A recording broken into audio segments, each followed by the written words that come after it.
আমি হলফ করে বলতে পারি আগামী 2-4-5 বছরে মানে এই নির্বাচনটার পরে এনসিপি নামক রাজনৈতিক দলটা বিলীন হয়ে যাবে। এখন অনেকে মনে করবেন যে ভাই এই পারসেপশনটা আপনি কোথায় পেলেন?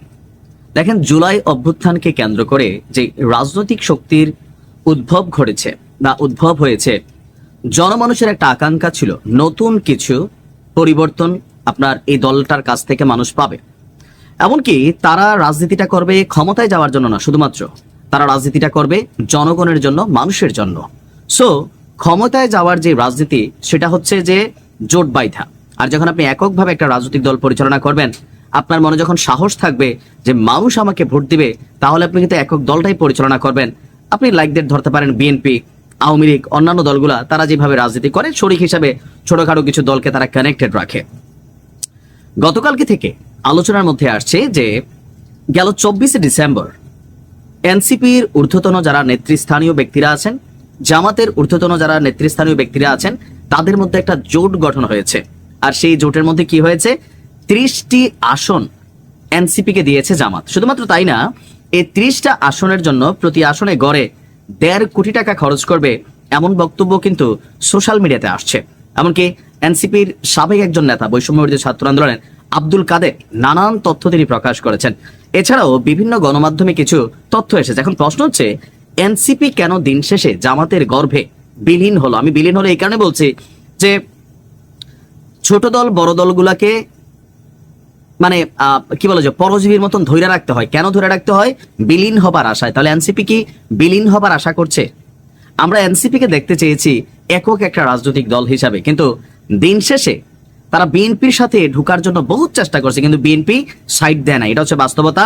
আসন ভাগাভাগি নেয়া, কারণ জামাতের কাছেও আপনার এনসিপি 60টা আসন দাবি করছে, পাইছে কয়টা? 30টা। এখানে আবার শর্ত আছে, বাকি 270টা আসনে এনসিপি তাদের কোনো প্রার্থী দিবে না, দিলেও ওই রকম ভোট পাবে না। আমি হলফ করে বলতে পারি এনসিপি থেকে 2টা ক্যারেক্টার, শুধুমাত্র 2জন, হাসনাত আব্দুল্লাহ, তাসনিম জারা, এই 2জন ছাড়া বাকি একজনও লোকাল পর্যায়ে একটা ধরেন চেয়ারম্যানও পাশ করবে না। তাসনিম জারা কেন পাশ করবে? ভিন্ন কারণ আছে, কারণ তার জন্য সারা পৃথিবী উন্মুক্ত, একটা অ্যাম্বিশিয়াস লাইফ উন্মুক্ত, কিন্তু দিন শেষে সে বাংলাদেশের জন্য রাজনীতি করতে চায়। এই জায়গাটাতে মানুষের একটা সফট কর্নার আছে। হাসনাত আব্দুল্লাহরও বিভিন্ন কারণে তার প্রতি মানুষের এখন একটা পজিটিভিটি আছে, কিন্তু বাকি যারা আছে লোকাল পর্যায়ে আমার ধারণা একটা চেয়ারম্যান ইলেকশন যেখানে বিএনপি, জামাত, আওয়ামী লীগ, জাতীয় পার্টি প্রার্থী দিবে, আর সেখানে এনসিপি একজন প্রার্থী দিবে, হতে পারে নাহিদ ইসলাম, পাশ করে আসতে পারবে না। এখন এই যে পাশ করতে পারবে না, ডক্টর ইউনূসকেও তারা একবার বলছিল, যখন এই দলটা তিনি গঠন করতে বলছিলেন, তারা বলছিল মানুষ তো আমাদের ভোট দিবে না। এটা কিন্তু সত্য। সময়ের বিবর্তনে, 15 মাসের এই বিবর্তনে ওসমান হাদির জানাজায় আপনি এত মানুষ দেখা আর এনসিপির নেতাদের অবস্থানে অনেক পার্থক্য আছে না? কেউ কেউ এটাও সমালোচনা করছেন শহীদ ওসমান হাদিকে নিয়ে এনসিপির যে মুভমেন্ট থাকার দরকার ছিল ওরকম নাকি নাই। তবে আমরা দেখেছি হাসনাত আব্দুল্লাহ থেকে শুরু করে অনেকে বিভিন্ন বক্তব্য দিয়েছেন অথবা তার জানাজায় ভূমিকাও রেখেছেন।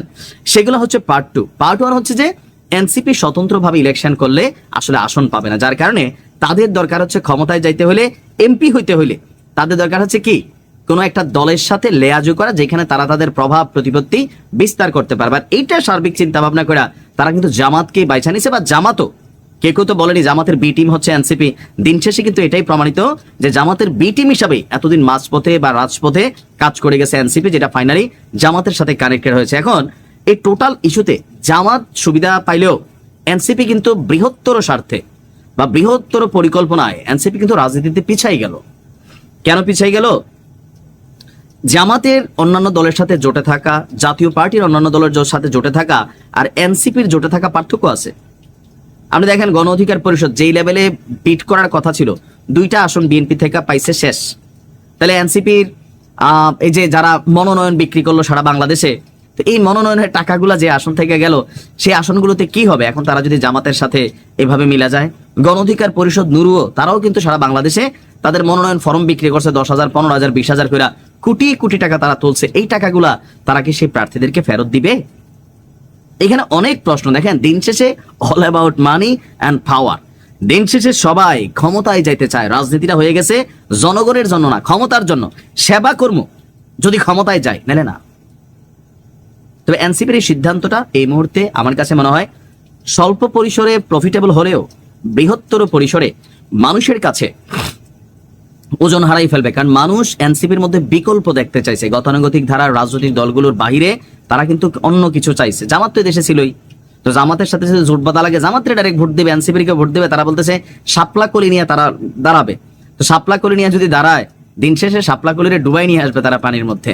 দাঁড়িপাল্লার প্রতীকে দাঁড়াইলেও কিছু ভোট টোট পাবে প্রতীকটার কারণে। আপনি কিভাবে দেখছেন এনসিপির এই জামাতের সাথে জোট? যদিও এটা অফিসিয়ালি এখনো আনুষ্ঠানিক ঘোষণাগুলো আমরা পাইনি, বাট বিভিন্ন তথ্যসূত্র থেকে এটা কিন্তু প্রকাশ হয়েছে যে এখানে তলে তলে 24 ডিসেম্বর থেকে এই খেলা চলছে, যেহেতু নির্বাচন আসন্ন। দেখা যাক কি হয়। ভালো থাকুন।